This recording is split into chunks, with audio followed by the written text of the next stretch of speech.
Morning B3. What's Facebook. up? How you doing? Jeff Beggins, Mike Puma. July 5th. I hope everyone had a great 4th of July. I know we did. Kind of relaxing and really appreciating what that means as far as independence, which is going to roll into a little bit of a rant today because it just needs to happen.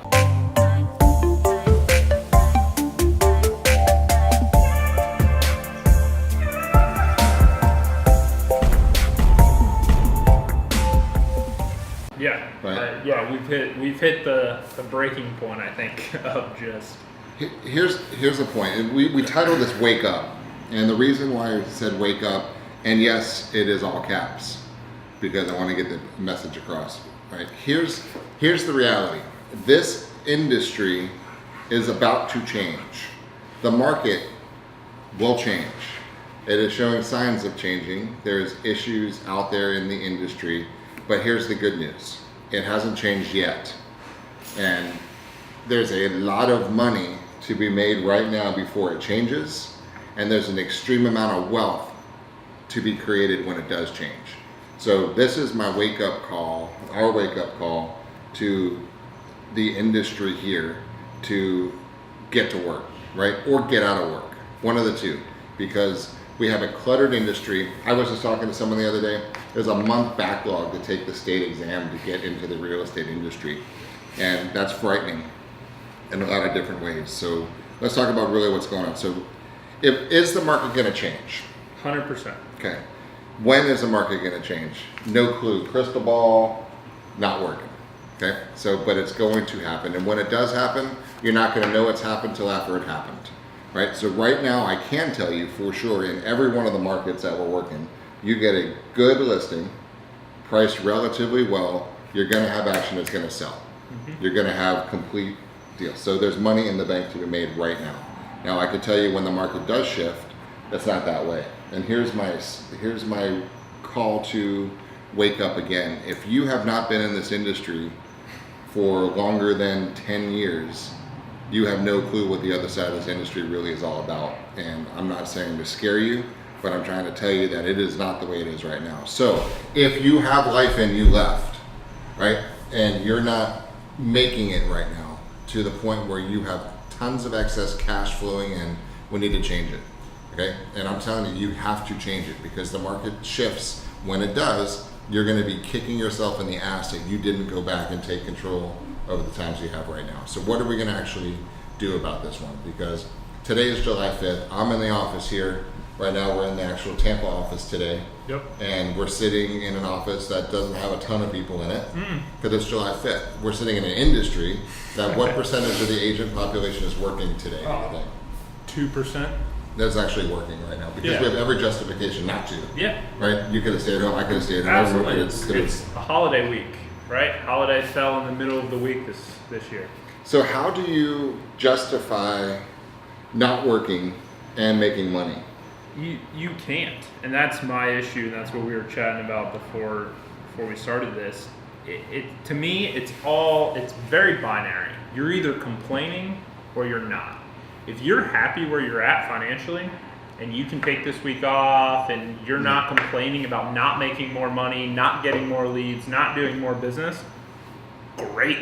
More power to you. That's awesome. Like if you are not complaining and you're happy, exactly, go to the beach, right? Take the week off. Take the month off. I don't care. Short-sighted though. Yeah, granted. But if you're not complaining, cool. My challenge is with the people my personal challenge is with people who complain about not getting leads, the business isn't where they want, they're not making the money they want, this, that, the other, everything is just complaining.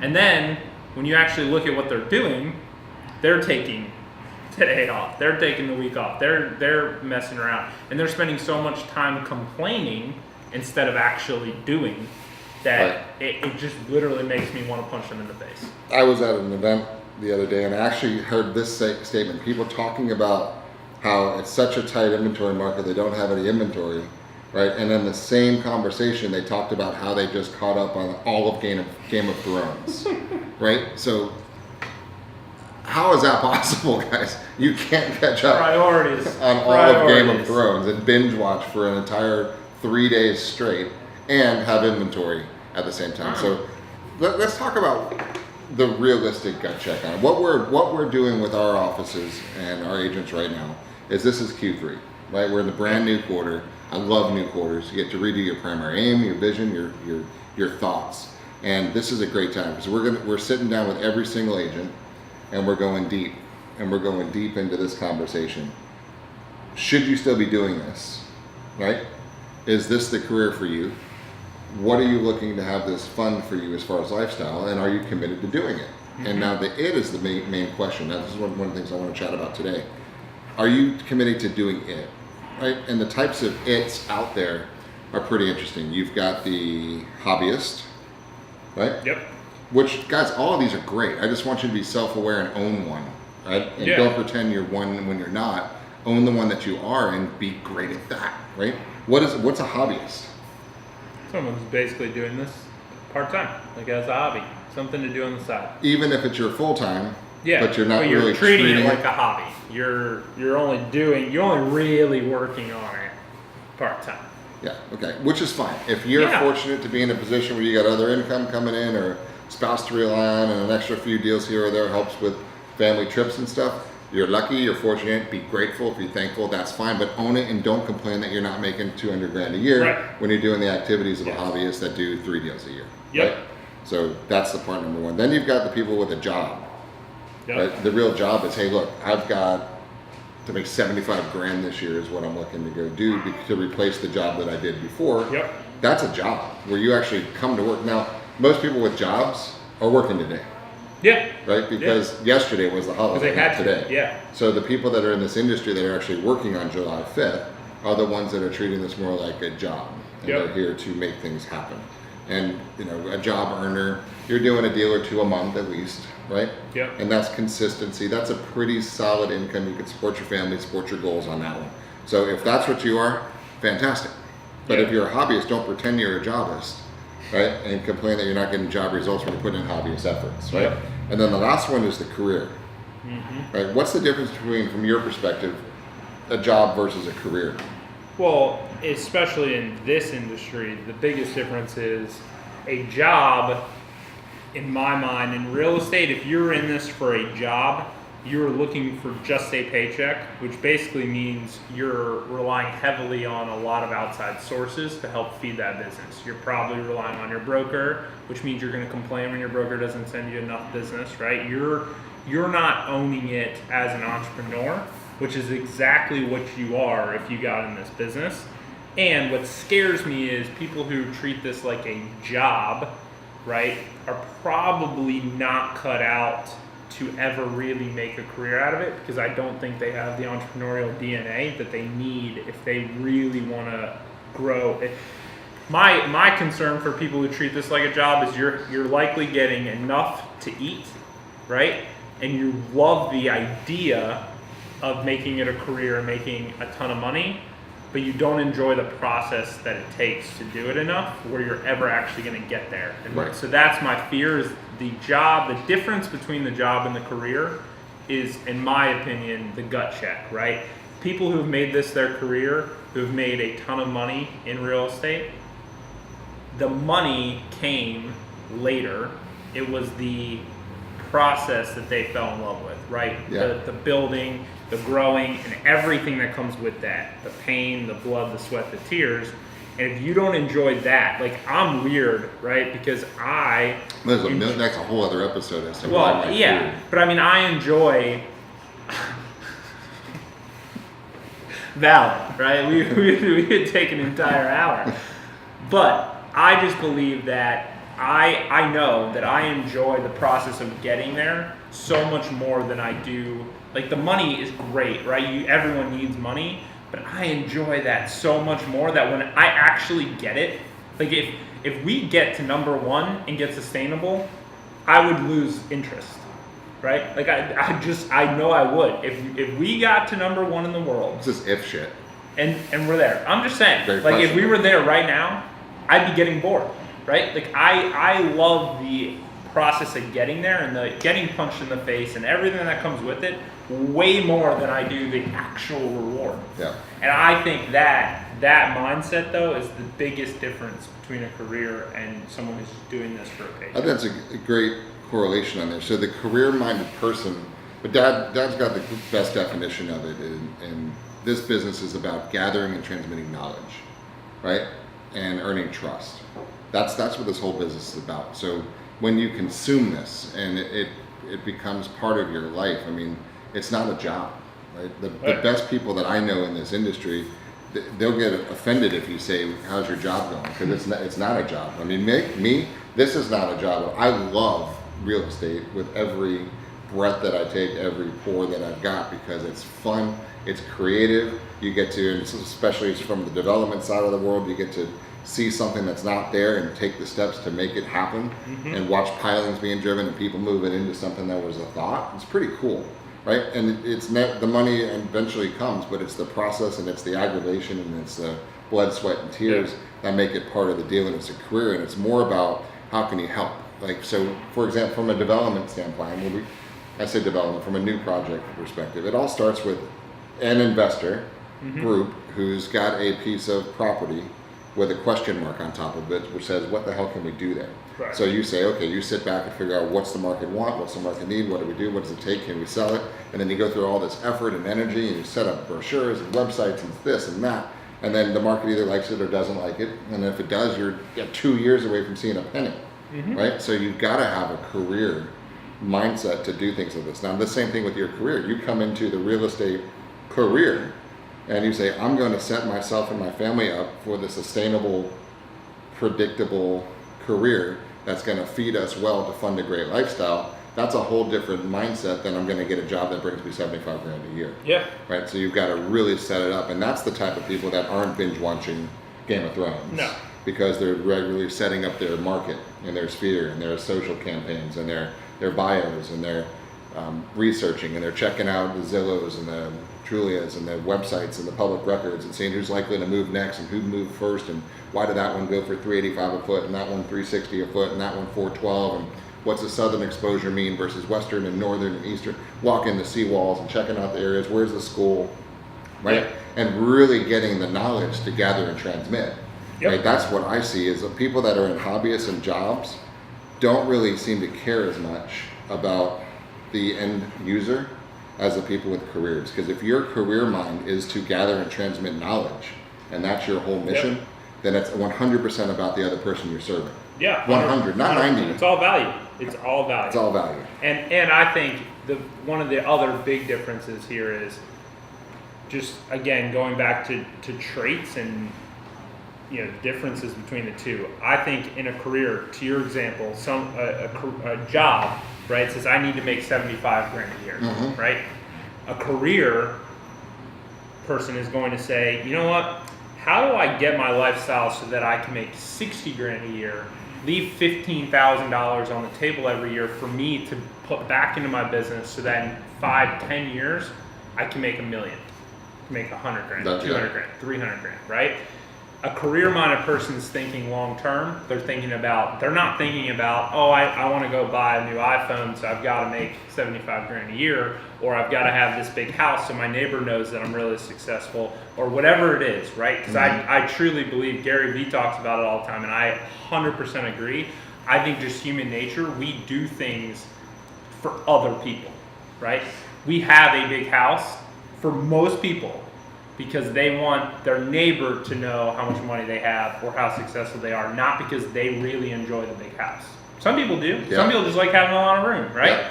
I would argue that a person who drives a Ferrari most of the time wants to drive a Ferrari because then someone else sees it and knows that they're successful, when in reality that same individual, if they were driving a Hyundai, financially would just be just as successful, but not everyone would know it. Funny, right? we were out in the beach this weekend. I was over at my dad's house and took Kai out. They were floating on the noodles in the Gulf, and then this big old race boat goes by, right? Not a real race boat, but somebody's personal boat. Yeah. And so we were just kind of laughing about it because it's loud as hell, and you can hear it coming from a mile away. So not only do you have the loudest pipes in the planet to make everybody go, what's that? Look at me. Yeah. They painted it bright yellow and bright orange, Wow. right? So you got to look at that too. And then if that wasn't enough, right, then he trims his engines so it throws a 30-foot rooster tail up into the air. So if you didn't hear me, you didn't see me, you got to look at this. Yeah. Right, so to your point, that's all about the show. It's the show. It's the show more than anything. And listen, I'm not knocking that, right? I've driven loud cars. Like we've all done it. I think the difference is when you get to a place where you truly have a vision of what you're building. Primary aim, baby. Right? And that's the difference in my mind from what I'm going to call an entrepreneur to an employee, right? And that's really what we're defining here between job and career. It's to define your space. I mean, from a company Beggins Enterprise perspective, I mean we're making investments in our career, right? In the career of all of our agents and our team and our management staff. We've got the camera people, we've got the marketing officers, we've got the different things that we have going to build the value in the content, not even thinking about where's the return. No. Right? Because we know the return's out there by transmitting and gathering knowledge and bringing value. Right? That's the whole point. Right? So when you look inside your career right now, or I shouldn't say career, your position inside this industry right now, be honest. Are you a hobbyist screwing around for a few deals a year? If you are and you're happy with it, bless you, I hope it lasts. Right? If you've got a job, I hope it's fulfilling. Most people with jobs I don't think is very fulfilling from the people that I see, because you're ultimately not doing it for yourself, right? And I would urge you to get into the mindset of a career-minded individual, where you figure out what is the lifestyle I'm looking to create, what is the end service I'm looking to provide, and actually do it. And I'm going to go back to the beginning where I say wake up, because the deck is going to be reshuffled, guys. If it's not going to be in the next few months, it's going to be in the next year or so, where the market will reshuffle. And hobbyists out, right? Jobbists, they're going to complain. Out. Yeah, they're going to complain. They're going to be like, oh, but I can't. It's harder for me to make my $75,000 a year now. Why aren't you giving me leads? I don't understand. I need more. That. And then you've got the careerists that are going to say, okay, I've committed to this industry. This is how I make my lifestyle. And I'm going to bob and weave and adjust to provide value to whatever the market's doing at that time. Yep. Now, maybe the market keeps rolling. I got lots of stats to show that this market's going to keep cranking. I've also got lots of stats to show that the market's not. Yep. Right? So, and trust me, I hope it keeps cranking. But if it doesn't, we're fine, because we'll bob and weave and adjust, because that's our career. So, internal gut check for our agent friends to really, really, really look inside. And if you're not in the career, if you're potentially to the career-minded world, jump there now, right? Because like I said earlier, there's so much money to be created right now while this market is the way that it is today. And we're going to ride that pony for as long as you can be ridden. Mm-hmm. But then when the market shifts, there's wealth. You know the difference between money and wealth. Yep. Right? Wealth is created on the shift, right? And money is created now. So if you're not earning to the level that you know you should be right now, you've got to crank it up. Pause Game of Thrones. It'll still be there in another year and a half, and don't worry if you didn't catch up on that. You're late to the game anyway. Yeah. But let's wait. But exhaust yourself and roll. Kick your ass. Exhaust yourself and get tired now. Yeah. That's I always like to say be patiently aggressive. So be patient, right? Understand what you're building in the long term, and be extremely aggressive in your short-term goals, and it'll allow you to hit those goals that you need to from a monetary and allow you to hit them in the immediate future, while also spending time and dedicating the effort that it's going to take to build the long-term strategy.